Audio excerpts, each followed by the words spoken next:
Hello, how are you. मैं नवीन sir आप लोगों को आज फिर से एक बार आप लोगों को धन्यवाद देता हूं कि आप लोग मेरे वीडियोज़ को देख रहे हैं।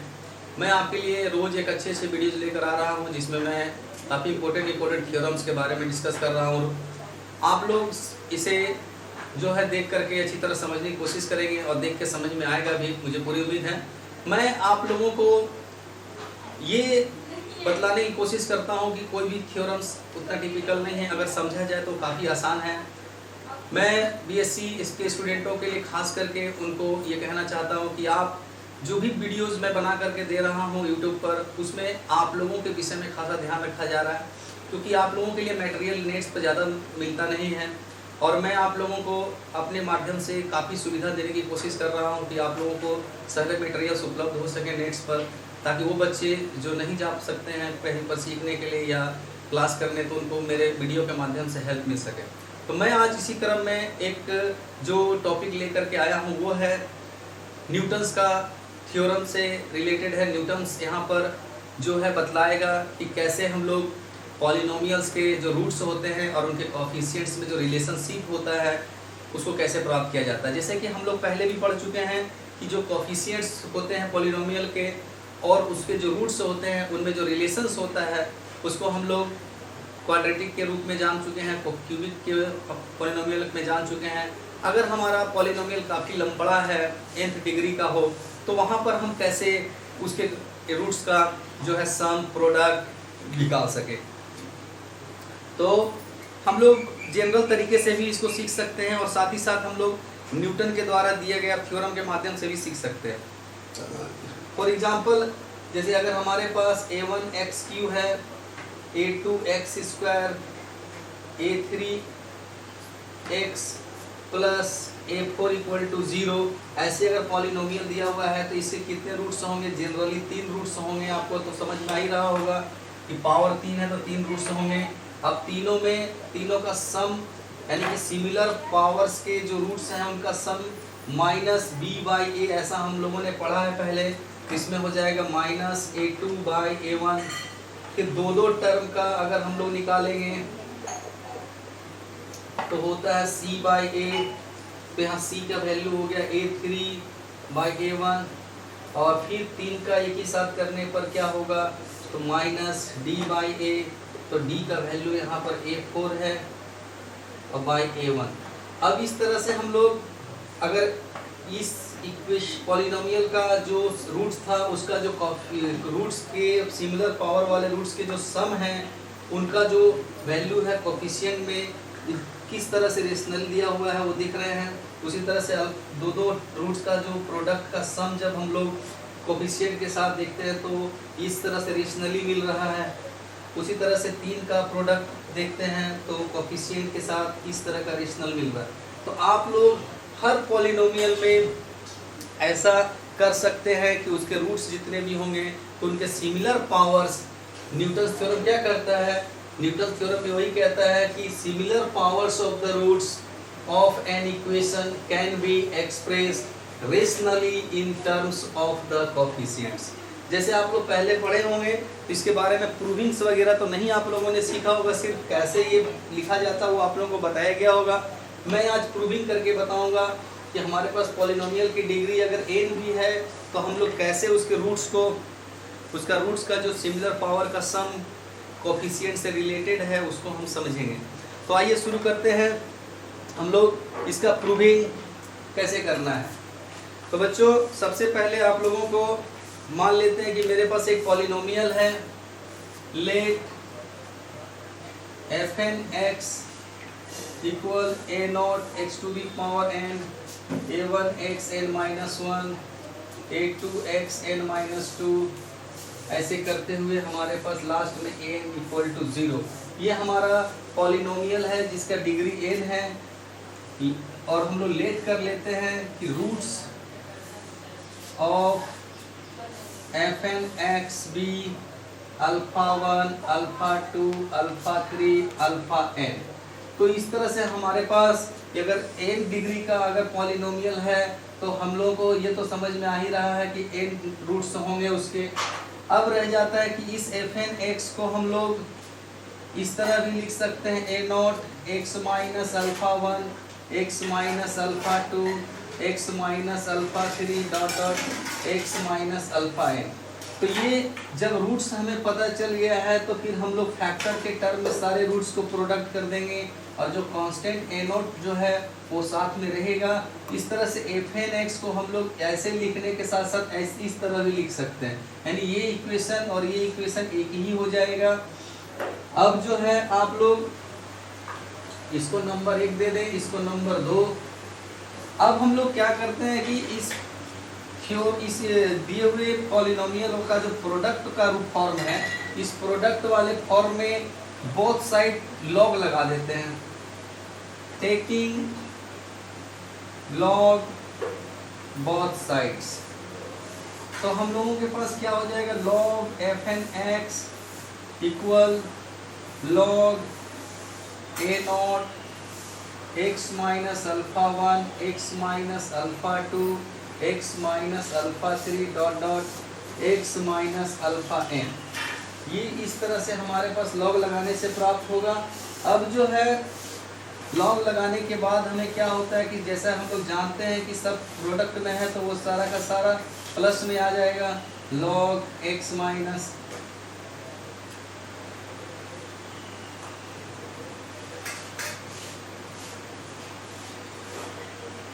तो आप लोगों को इसके बारे में तो पता ही होगा कि प्रोडक्ट में है तो सारा प्लस में हो जाएगा।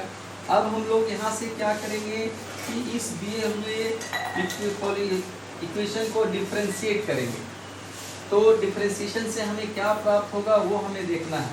तो differentiating with respect to x both sides, तो हम लोग बोथ साइड से अगर डिफरेंशिएट करते हैं तो हमें यहाँ मिलेगा 1/fn x और f डैश x, और यहाँ हमें प्राप्त होगा 0 क्योंकि कांस्टेंट है ये नॉट। यहाँ हमें प्राप्त होगा x माइनस अल्फा 1, यहाँ x माइनस अल्फा 2, फिर यहाँ होगा 1/x माइनस अल्फा n। इस तरह से हमारे पास f dash n x by f n x का जो वैल्यू है इस रूप में प्राप्त हो गया। अब इसके आगे हम लोग क्या करेंगे, उसके पहले आप लोग इसे पूरी अच्छी तरह से कॉपी कर ले या फिर इसे स्क्रीनशॉट ले लें। मैं आप लोगों को इसको सफा करके आगे का प्रोसेस बताऊंगा, तो आप लोग इसे लिख लें।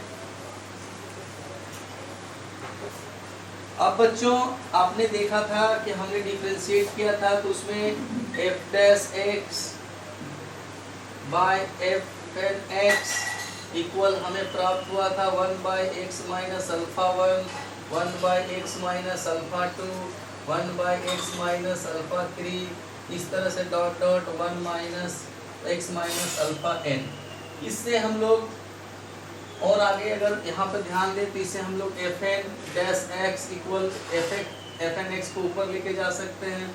तो एफ एन एक्स सभी के ऊपर आएगा।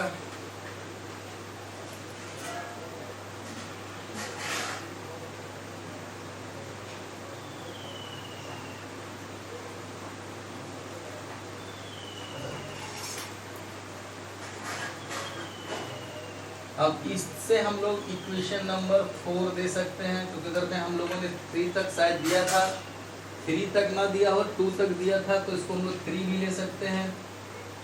अब यहाँ पर आप लोगों को आगे क्या करना है कि आपने यहाँ तो देखा कि एफ एन एक्स मतलब एफ डैश एक्स आपने एक बार निकाल लिया।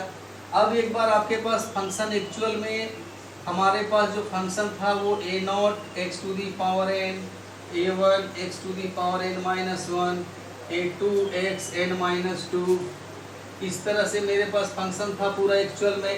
उसको प्रोडक्ट जब हम लोगों ने रूट्स के प्रोडक्ट में लिखा था तो वो हमारा जो फंक्शन बना था उसको हम लोगों ने डिफरेंशिएट किया हुआ है। अब हमारे पास जो ओरिजिनल फंक्शन था f n x a not x n plus a1 x n minus 1, इस तरह से जो हमारा पॉलिनोमियल दिया हुआ था इक्वेशन हमारा जो नंबर 1 था, उस इक्वेशन को हम लोग डिफरेंशिएट करेंगे एक बार।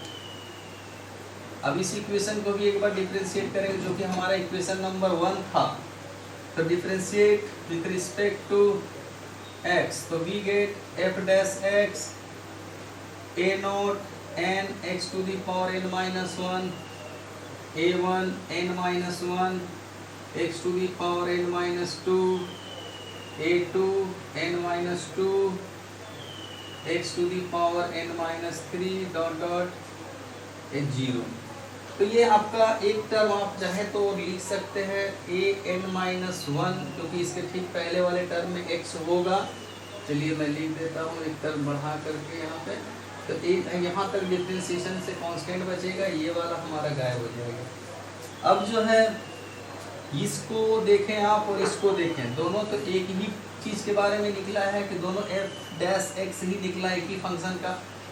तो इसे हम लोग नंबर 4 दे सकते हैं।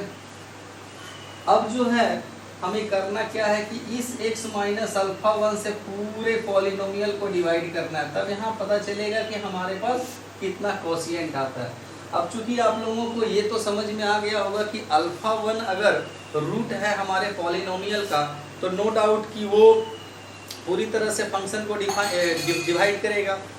तो x माइनस अल्फा 1 से जब हम डिवाइड करेंगे fx को, तो हमारा जो कोशिएंट है वो क्या प्राप्त होगा। उसी तरह से x माइनस अल्फा 2 से डिवाइड करेंगे fx को, तो हमारा कोशिएंट क्या प्राप्त होगा वो देखना होगा। तो चलिए हम लोग यहाँ तक तो आप लोग देख ही लिए कि ये क्या आ रहा है, f(x) का वैल्यू 2 बार आया हुआ है। अब दोनों को हमें बराबर करने की ज़रूरत है, लेकिन उसके पहले हमें ये जानना होगा कि x माइनस अल्फा 1 से जब fx को डिवाइड करेंगे तो हमें कोशिएंट क्या मिलेगा। तो सिंथेटिक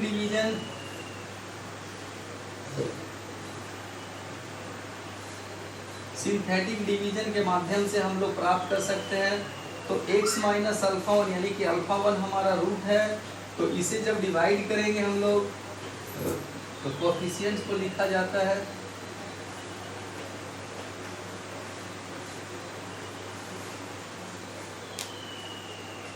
तो अल्फा 1 से जब a1 को इंटू करेंगे तो यहाँ पर आपका हो जाएगा a0 अल्फा 1। हम लोग इससे इसको मल्टीप्लाई करके यहाँ लिखते हैं, तो a0 अल्फा 1। यहाँ पर क्या लिखा जाएगा वो आप लोग सोचे जरा बताएं।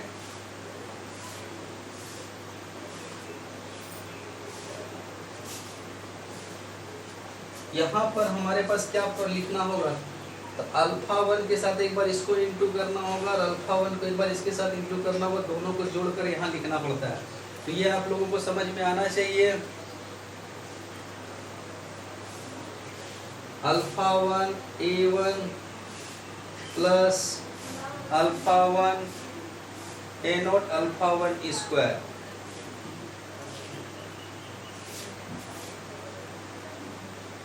यहाँ पर हमारा लिखा जाएगा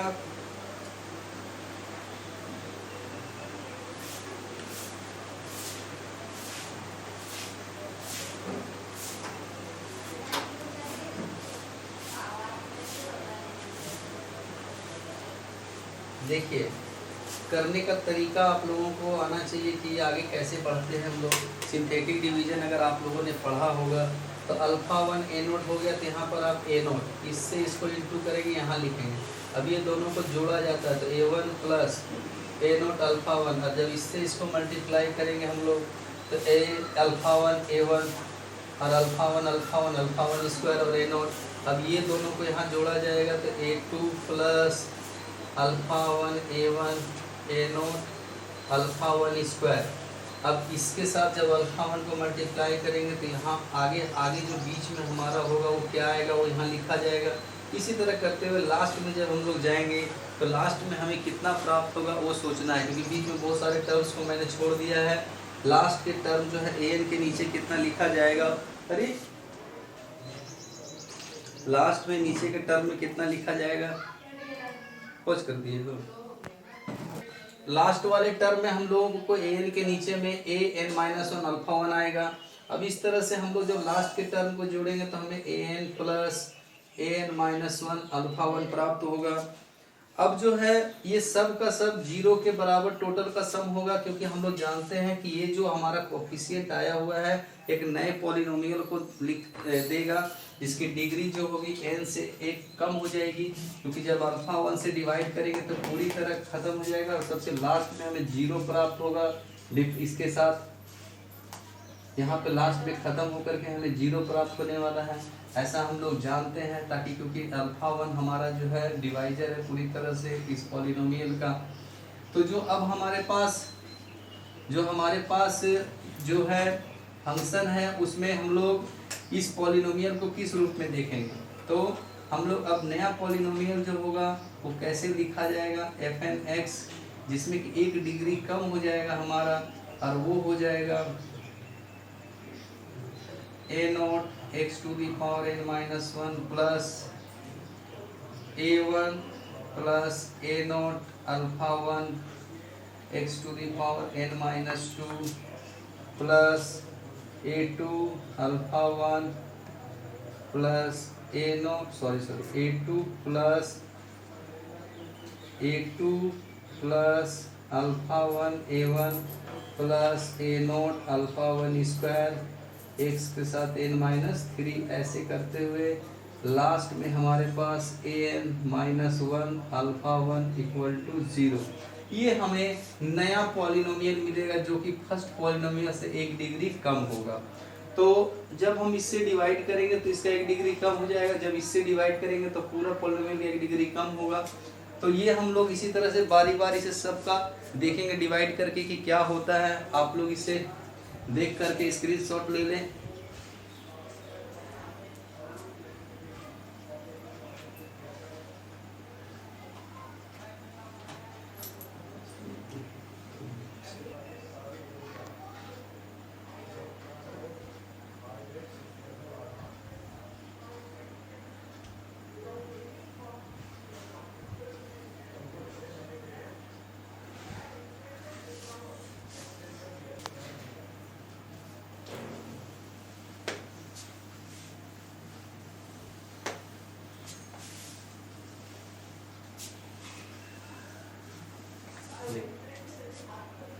लिख लो।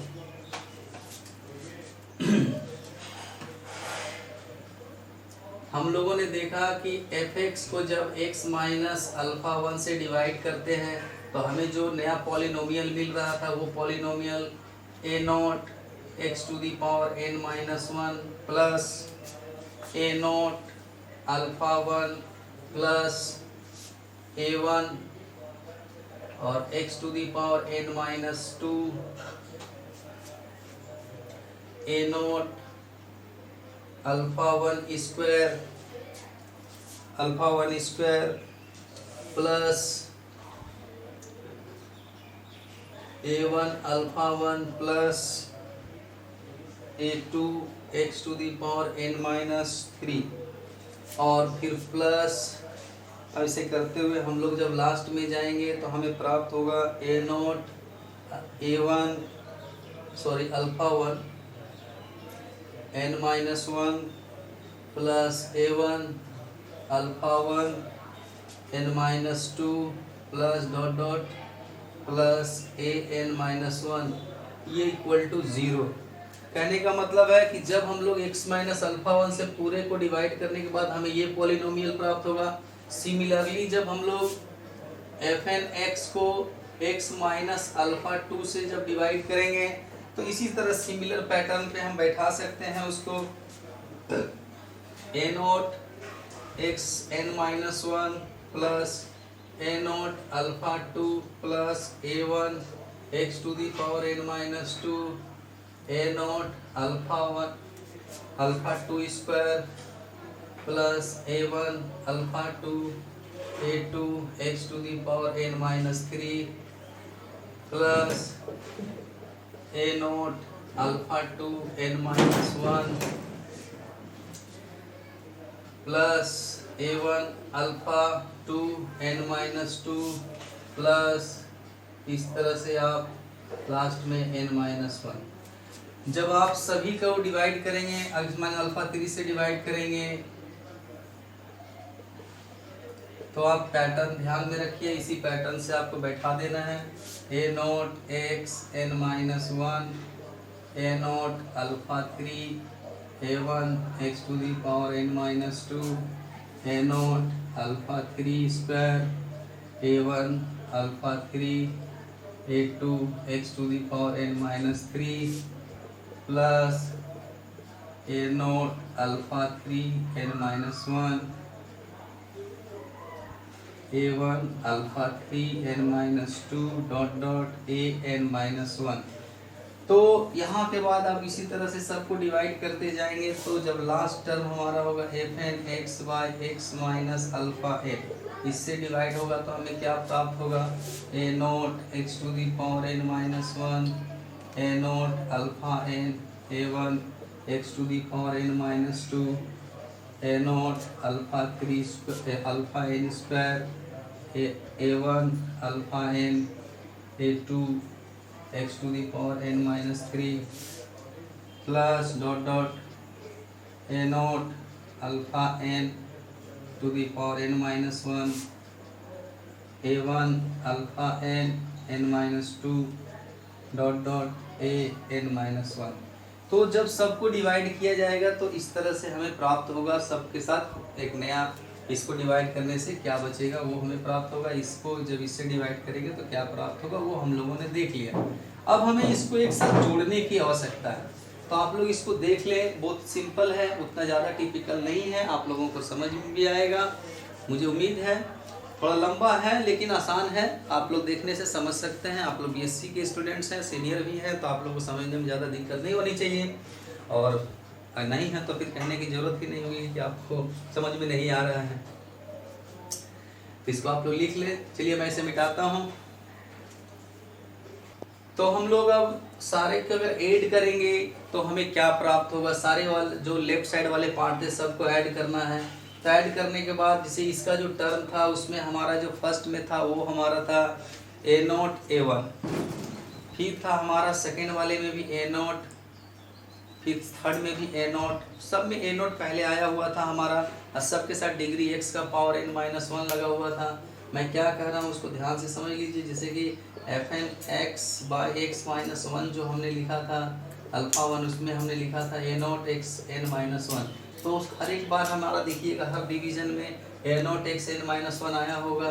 तो जब ऐड करेंगे तो ये एन टाइम्स हो जाएगा a not x to the power n minus 1 plus second वाले टर्म में हम लोग क्या देखेंगे कि हर बार ए नोट के साथ हमारा रूट्स बदला था, लेकिन ए वन जो था वो प्लस में फिक्स था, यानी ए नोट के साथ हर बार हमारा जो है रूट्स बदल करके आ रहा था, लेकिन ए वन सबके साथ आ रहा था प्लस में। तो इस तरह से हम इसे लिख देंगे, और एक्स का पावर में एन माइनस 2।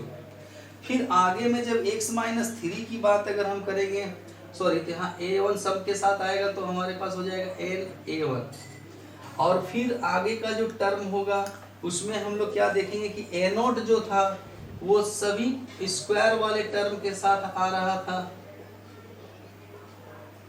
और फिर उसके साथ ए वन जो था वो सबके साथ सिंगल टर्म में आ रहा था।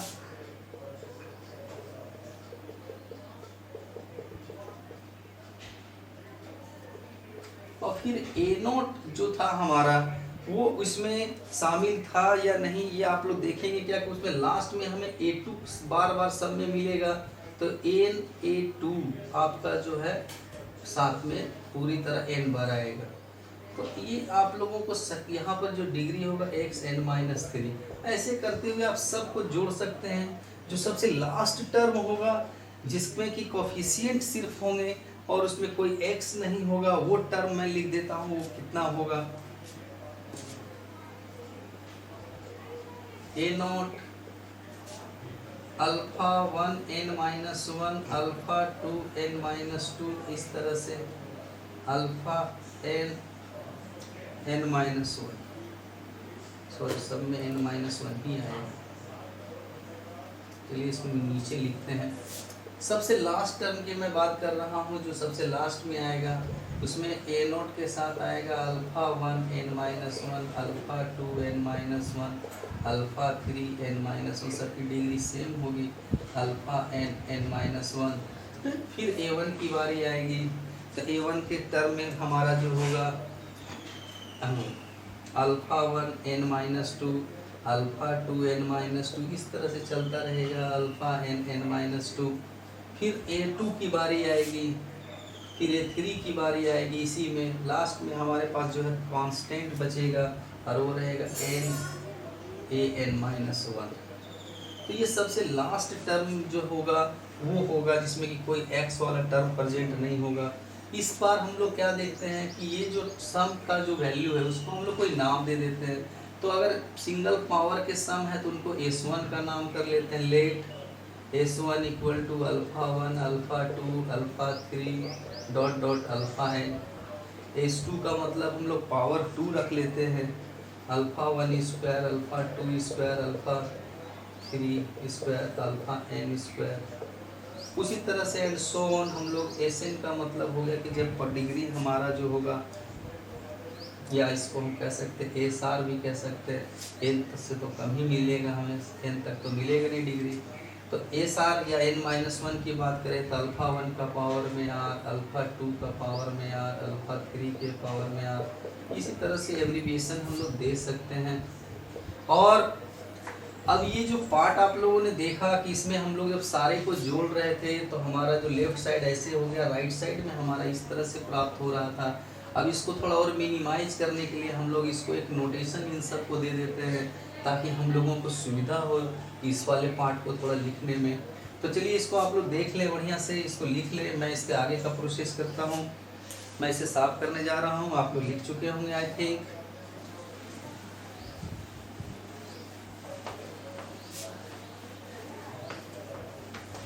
अब बच्चों इसमें क्या है कि अगर हम लोग पूरे फंक्शन का जो लेफ्ट हैंड पार्ट था f(x/x - α1) प्लस f(x/x - α2) f(x/x - α3), ये जो पार्ट था हमारा, इसको जब हम लोग पूरी तरह से जोड़े थे पीछे अभी, तो हम लोगों ने जो प्राप्त किया था उसको हम लोग क्या करते हैं कि s के टर्म में लिखते हैं। तो हमें मिलता है n(a0) x⁴n-1 plus a0 plus n(a1) x⁴n-2। फिर हमें मिलता है a0 a1 प्लस n(a2) और x⁴n-3।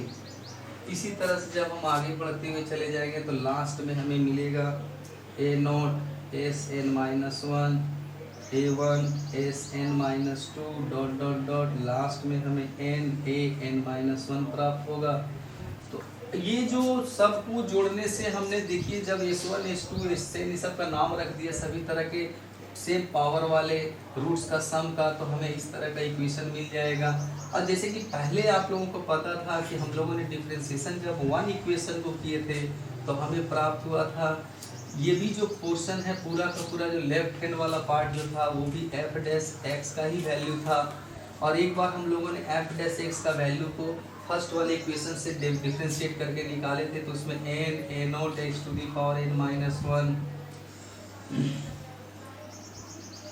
n-1 a1 x⁴n-2 n-2 a2 x⁴n-3, ये और लास्ट में हमें प्राप्त हुआ था an-1। ये जो था हमारा जब हमने फर्स्ट इक्वेशन को डिफरेंशिएट किया था तो ये मिला था। और ये वाला हिस्सा भी हमारा जो था f'(x) का ही वैल्यू था। तो अब f'(x) का ये वैल्यू जो है इतना बन चुका है, और f'(n)x का जो है हमारा इक्वेशन नंबर 1 में ये था जब डिफरेंशिएट किए थे इक्वेशन नंबर 1 को। तो अब ये f'(x) और f'(x) का जो ये वैल्यू आ रहा है, अब दोनों को हम इक्वेट कर देते हैं। इसे हम लोग इक्वेशन नंबर 5 कर देते हैं। और ये चूंकि हमारा 4 इक्वेशन था आई थिंक, तो 4 और 5 को जब हम इक्वेट करते हैं, इक्वेटिंग 4 and 5, तो हम लोग क्या देखते हैं कि n(a0) n(a0) दोनों का सेम है, तो वो तो कैंसिल आउट हो गया। x⁴n-2 x⁴n-2 का कोफिशिएंट ये दोनों आपस में बराबर होंगे, तो a0 S1 plus n(a1) equal to n-1 a1 हो जाएगा। अब यहाँ से हम लोग चाहे तो S1 का वैल्यू निकाल सकते हैं, तो a0 S1 equal A1n minus A1 minus A1n, इसको उधर लेके जाने के बाद ये कैंसिल हो गया, तो S1 का वैल्यू माइनस A1/A0। उसी तरह से हम लोग जब इसकी डिग्री को बराबर करेंगे इसके साथ, तो A0 S2 plus A1 S1 plus n A2 equal to n minus 2 A2 प्राप्त होगा। यहाँ से हम S2 का मान निकाल सकते हैं, S1 तो हम लोग निकाल के रखे ही है यहाँ पे, तो A2 S2 plus A1 S1 equal n A2 minus 2 A2, और इसको जब उधर लेके जाएंगे तो हमें प्राप्त होगा n A2, और ये दोनों कैंसिल आउट हो जाएंगे। तो this is the process how to find the sum of the similar power of roots in the form of coefficient।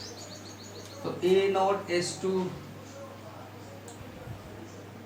Minus A1 square by A0, यहाँ पर S1 का वैल्यू जो था मैंने पुट कर दिया, और इक्वल टू माइनस 2 A2, तो A0 S2 equal to A1 square by A0 minus 2 A2, A0 को नीचे ले जाएंगे, A1 square A0 square minus 2 A2 bye A0। तो यहाँ से S2 का वैल्यू हम लोग निकाल सकते हैं इस तरह से। तो S2 का वैल्यू हम लोगों ने देखा जो निकला। अब जो है बच्चों, आप लोगों को इसी तरह से बाकी सभी का S3 का S4 का निकाल सकते हो, और यही तरीका हम लोग जो है एक बार और सीख चुके हैं पहले भी, कि कैसे हम लोग निकालते हैं कोएफिशिएंट ऑफ रूट्स का। जब हम लोग उसका डिग्री n हो तो हम लोग सारे जितने भी रूट्स होते हैं उनके प्रोडक्ट्स कर देते थे, और फिर सिमिलर जो हमारा इक्वेशन होता था उसके साथ कोएफिशिएंट को इक्वल करके हम लोग कोएफिशिएंट के साथ रूट्स का रिलेशन प्राप्त कर लेते थे। यहाँ हम लोग डिफरेंशिएशन के माध्यम से भी प्राप्त करना सीख लिए। तो इस तरह से आप लोगों को कुछ नया जानकारी मिला। यहाँ पर देखिए कि डिफरेंशिएशन के माध्यम से ही हम लोग कैसे सम ऑफ द रूट्स जो भी है हमारा पॉलिनोमियल उसके निकालने में एबल कैसे हो पा रहे हैं। तो आप लोग इस थ्योरम को देखकर समझ लें, आप लोग S3 का भी निकाल सकते हैं, S4 का भी निकाल सकते हैं। इस तरह से आप जिसका भी निकालना हो कोएफिशिएंट को इक्वेट करके निकालते जाइए। दिस इज़ द थ्योरम, और आई थिंक आप लोगों को ये थ्योरम समझ में आया होगा। अगर आप लोग थोड़ा सा इस पर ध्यान देंगे तो बड़ा ही आप लोगों के फ़ायदे की बात है। अन्यथा आप लोग खुद समझदार हैं, पढ़ना आपकी मर्जी, ना पढ़ना आपकी मर्जी। थैंक यू बच्चों।